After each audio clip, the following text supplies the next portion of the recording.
ఎక్కువగా ఆ కాలంలో గ్రాఫిక్స్ సాంకేతికాలు లేవు కాబట్టి ట్రిక్ ఫోటోగ్రఫీ ఇంకా స్ప్లిట్ టెక్నాలజీ సహాయంతో ప్రేక్షకులను బొల్తా కొట్టించేవారట. స్ప్లిట్ టెక్నాలజీ అంటే ఒకేసారి డబుల్ రోల్ చూపించవలసి వచ్చినప్పుడు వారిద్దరి మధ్య ఒక గోడ లాంటిది చాలా పలసగా కనబడకుండా ఉంటుంది. విడివిడిగా ఒకే హీరోతో 2 సార్లు షూట్ చేసి ఆ గోడతో మిర్చేసి ఒకే సన్నివేశం అనే భ్రమని ప్రేక్షకులకు అందించడం. క్లైమాక్స్ సీన్ తప్ప ఎన్టీఆర్ గారు పోషించిన రాముడు భీముడు పాత్రలు ఒకేసారి ఎదురుపడవు. మరి ఈ సీన్ లో ఇద్దరు ఎన్టీఆర్ ఎలా వచ్చారు? లాస్ట్ సీన్ సన్నివేశంతో సినిమా పూర్తవుతుంది. రామానాయుడు గారు సినిమా విడుదల తేదీని కూడా ప్రకటించేశారు. అయితే అక్కడే వచ్చింది చిక్కు. ఎన్టీఆర్ గారి కాల్ షీట్ల సమస్య వచ్చి పడింది. ఆయన ఒప్పుకున్న మిగతా సినిమాల నేపథ్యంలో ఇలా స్ప్లిట్ టెక్నాలజీతో షూట్ చేసేంత సమయం లేదు. రామానాయుడు గారి అభ్యర్థన మేరకు ఒక అరపూట కాల్ షీట్ ఇచ్చారట ఎన్టీఆర్. దానితో దాదాపుగా ఒడ్డు పొడవు ఇంకా రూపం ఎన్టీఆర్ తో పోలినట్టుగా ఉండే మరో ప్రముఖ నటు సత్యనారాయణ గారితో ఆ సన్నివేశాన్ని చిత్రీకరించారట. ఎన్టీఆర్ పక్కనే సత్యనారాయణ గారిని పెట్టి లాంగ్ షాట్ ఇంకా ఏవేవో జిమ్మిక్కులు చేసి ఆ సన్నివేశాన్ని తీశారట. అయితే చూసిన ప్రేక్షకులు చాలా మంది ఆ సీన్ లో ఉన్నది సత్యనారాయణ గారిని కనిపెట్టిన సినిమా మాత్రం సూపర్ హిట్ అయింది.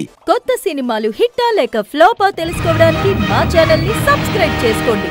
సబ్స్క్రైబ్ సినీ ప్రపంచం యూట్యూబ్ ఛానల్.